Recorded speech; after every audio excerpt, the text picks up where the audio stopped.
అనేది కొన్ని షార్ట్స్ ఎట్లా ఉన్నాయంటే కాపీ కొట్టినట్టు తెలియకూడదు. యాస్టిస్ పెట్టేశాడు పార్ట్ 2 కోసం అన్నట్టు. నువ్వు ఆగన్నా సినిమా అయితే అంటే ఫస్ట్ హాఫ్ చూస్తా, ఫస్ట్ ఫైట్ కొరియోగ్రఫీ బాగుంది. నేను కొన్ని షార్ట్స్ ఉంటాయి, రోప్ షార్ట్స్ తెలిసిపోతున్నాయి అక్కడ మనకి. విఎఫ్ఎక్స్ లిటిల్ డెల్ ఉంది. అండ్ జాన్వీ కపూర్ ఉన్న కసేపే ఉంటుంది. అండ్ సెకండ్ పార్ట్ కంటిన్యూషన్ ఏంటి అనేది ఆ క్లైమాక్స్ ట్విస్ట్ అని పెట్టారు. ట్రైలర్ చూసి ఏవైతే ఎక్స్పెక్టేషన్స్ పెట్టుకుంటామో ప్రెడిక్ట్ చేస్తామో అదే ట్విస్ట్ ఉంటుంది. కొత్తగా ఉంటే ఏముండదు. ప్రెడిక్ట్ చేస్తాం, ప్రెడిక్ట్ చేయలేదు అంటే ఏం లేవు. చేస్తారు.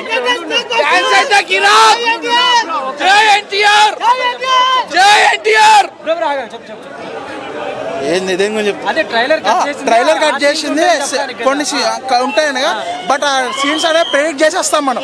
ప్రెడిక్టబులే ఉంటుంది. అండ్ ఇంకొకటి మనకి డాన్స్ విషయానికి వస్తే డాన్స్ గురించి చెప్పాలి.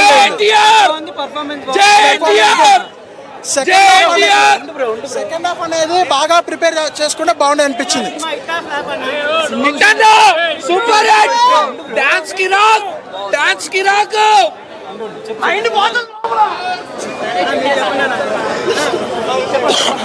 సో ట్రిపుల్ ఆర్ తర్వాత ఎన్టీఆర్ గారికి ఆ సినిమా అంటే మంచి సినిమా అనేది.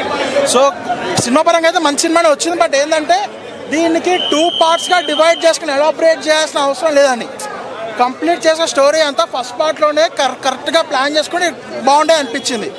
Second half Janhvi Kapoor comedy scenes కానీ అదంతా కానీ కాసేపు ఏదైతే గ్లామర్ కోసమే పెట్టారు అన్నట్టు కాసేపే ఉంటుంది.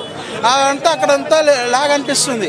మరి క్లైమాక్స్ వచ్చేప్పటికి ఏంటంటే మనకి ఇప్పుడు పార్ట్ 1కి పార్ట్ 2కి ఏది కంటిన్యూషన్, ఏది క్వశ్చన్ మార్క్ అనేది ఏదైతే ఉందో సేమ్ యాస్టీస్ మనకి సేమ్ బాహుబలి టైప్లో పెట్టేశారు. అది కూడా టైప్లో కాదు, యాస్టీస్ కట్ పేస్ట్ సెషన్ పెట్టారు. సినిమా స్టోరీ రిపీట్ కాదు, తిప్పి కొట్టినాడు. బాగుంది, చాలా బాగుంది మూవీ, చాలా బాగుంది మూవీ. జాన్వీ కపూర్ బాగుంది, చాలా బాగుంది. Block buster. ఆచార్యకు దీనికి డిఫరెంట్గా అనిపించింది డైరెక్షన్ అయితే. ఆచార్యకు దీనికి డైరెక్షన్ అయితే బాగుంది, డిఫరెన్స్ అనిపించింది. దీనికి చాలా అంటే ఇంకా ఇంప్రూవ్ అయ్యింది అంటారు అనిపించింది. అంతే. అది ఆ హీరోయిన్ కొంచెం సేపే చూపించారు, కొంచెం సేపు చూపించినా కొంచెం రొమాన్స్ నడిచింది అంతే. హైలైట్స్ వచ్చేసి యాక్షన్, ఎమోషనల్, ఫైట్స్. పార్ట్ 1లో ఫైట్స్ కవర్ అయినాయి, పార్ట్ 2లో కూడా ఫైట్స్ కవర్ అయినాయి. బాగుంది, ఇంట్రెస్టింగ్ ఉంది.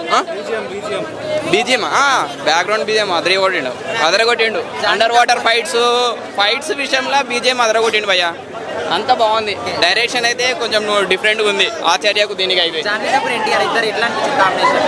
కాంబినేషన్ అంటే వాళ్ళది అంతసేపు చూపించలేదు భయ్యా, ఒక సాంగ్ ఒకటి పెట్టారు అంతే, ఇంకేం ఉండదు.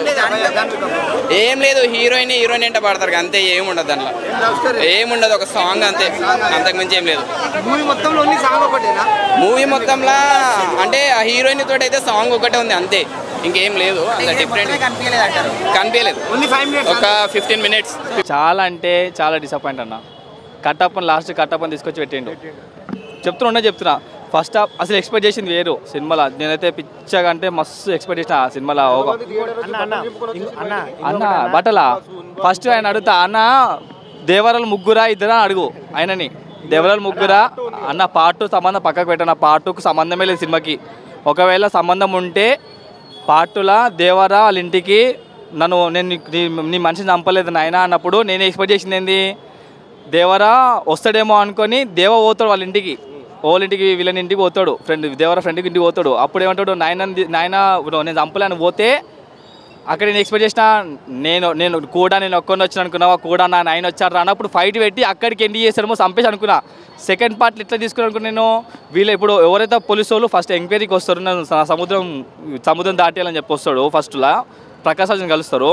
సో అది నేను సెకండ్ పార్ట్లో చాలా ఎక్స్పెక్ట్ చేసాను తెలుసా. నేను వీళ్ళు పోలీసులు ఎందుకు వచ్చారు అసలు నాకు అనిపించలేను అసలు. సెకండ్ అన్న మొత్తం మీద క్లారిటీగా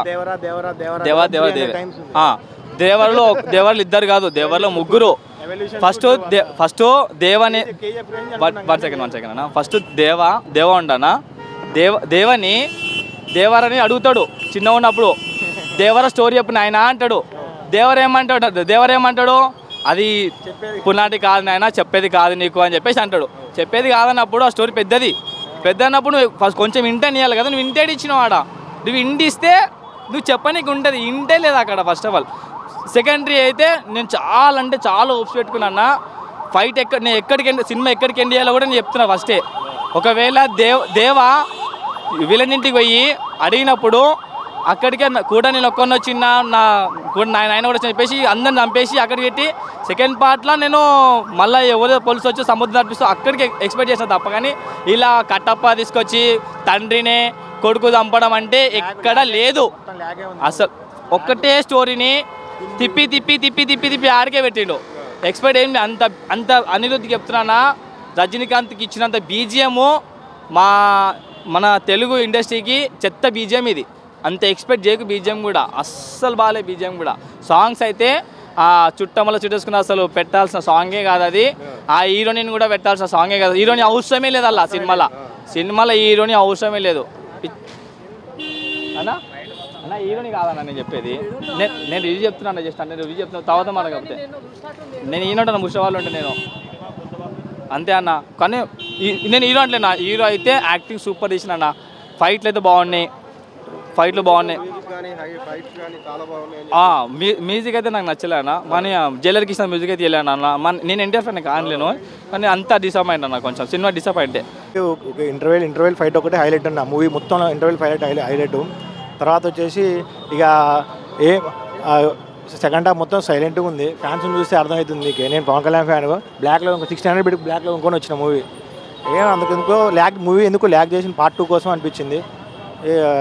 హీరోయిన్ రోల్ అయితే ఒక సాంగ్ తప్ప ఆమె ఎక్కడ కనిపించదు అసలు. సెకండ్ హాఫ్లో వస్తే సాంగ్లో మళ్ళీ సైలెంట్ వెళ్ళిపోద్ది. ఒక సాంగ్ కూడా లేదు. ఇందులో ఒక సాంగ్ కూడా ఉంది, రిలీజ్ సాంగ్ ఇందులో లేదు. ఇక పార్ట్ 2 కోసం కొంచెం ల్యాగ్ చేసిండు మూవీని. సైలెంట్గా ఉన్నారు ఫ్యాన్స్, సైలెంట్గా ఉన్నారు. అది చూద్దాం మరి. రిలీజ్ కాలేదు, అదే చెప్పేది, రిలీజ్ కాలేదు. ఇక కొంచెం ఫ్యాన్స్ అయితే కొంచెం డిసప్పాయింటెడ్, సైలెంట్గా ఉన్నారు. ఓకే అండ్రది బీజిఎం ఓకే, కానీ కొట్టాల్సిన డైరెక్షన్ మొత్తం కొంచెం ల్యాగ్ ఉందంటే అనిపించింది. ఇక పార్ట్ 2 కోసం ల్యాగ్ చేసి మూవీని అట్లా చేసిండు. అదే రాజమౌళి అంటున్నారు. కానీ మరి చూడాలన్నా మరి, అంటే ఇప్పుడే చూసింది మేము. చూద్దాం ఇంకా ఈవినింగ్ ఇంకా తెలుస్తుంది. కానీ కాకపోతే ఫ్యాన్స్ సైలెంట్గా అయిపోయారు. నేను చూసినా సైలెంట్గా ఉన్నారు ఫ్యాన్స్, మొత్తం కామ్గా అయిపోయారు. ఫస్ట్ హాఫ్లో ఇంటర్వెల్లో ఓకే పీక్స్ ఉంది ఇంటర్వెల్. ఇప్పుడు ఆపరేషన్ లేకుండానే మోకాళ్లకు ప్లాస్మా ట్రీట్మెంట్. మీ ఆర్థోపెడిక్ సమస్యలన్నిటికీ రోబోటిక్ టెక్నాలజీ ద్వారా తక్కువ ఖర్చుతో శాశ్వత పరిష్కారం. ఫ్రీ కన్సల్టేషన్, ప్రతి ట్రీట్మెంట్ పై 20% డిస్కౌంట్. ఈ ఆఫర్ కొద్ది రోజులు మాత్రమే. త్వరపడండి. V9 hospitals 9281465842.